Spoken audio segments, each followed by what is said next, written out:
De outro informe, uma situação que o aerobus não espera suceder inesperadamente. Obviamente, na altura de La Granja, na Savaneta, o bus que estava a correr a ruta de San Nicolás para a praia, a pega na Candela. Todos que estava a dar bus e de mesidário que surpreendi e a passar de um susto de uma vida.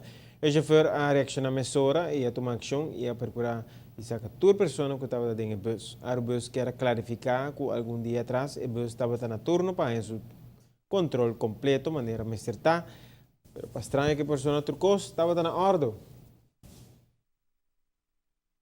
Nós estamos começando a ver que nós estamos muito contentes com não ter nenhum dano dos personal, não ter nenhum ainda sofrer lesão, nem queimadura, nosso chofer sai ileso e passageiro não também.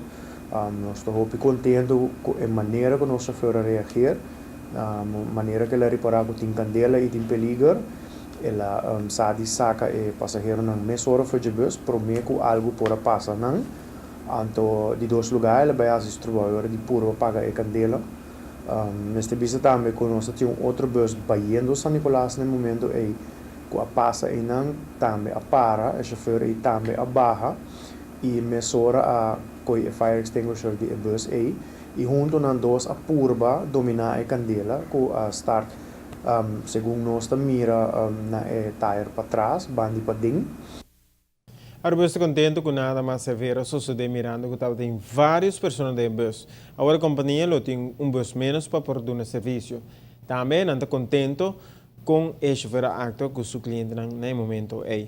O serviço de cultura bus tem material de primeiro auxílio para atender a situação que apresenta.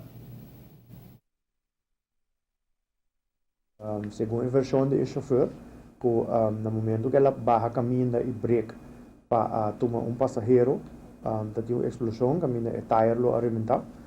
E no momento e também a bini dus na como se mira uma e candela. Dus e ora na vai over na turlo que kuna se dus saque passageiro na e puro vai candela. Lamentavelmente, dois fire extinguishers não estava o suficiente para dominar a candela e essa aqui a vira mais grande e a queima full bus. Dus é uma situação muito lamentável. Nós perdemos bus mas no momento aqui para meio de candela, pero de outra banda nós está vista também saída material. Nós estamos muito contentes com o ainda não sofre dano e nós está muito contentes na maneira que o chofer não tur dos a reaccionar com a escapa com a coisa por vir mais pior. E no momento que a notificar o bus de situação, a manda bus mesura no sítio para ser transportar a pessoa não que estava dentro do bus com a quima, arriba a ruta back para a destinação. Atualmente, a companhia tem 44 bus que está dando esse serviço no pueblo de Aruba, mas ainda está correndo 18 bus, está registrando bus e entre de 5 para 16 bus também está correndo é parte de escola. Agora, a Aerobus tem bus menos, pero é boa notícia que pronto tem algum novo na caminho.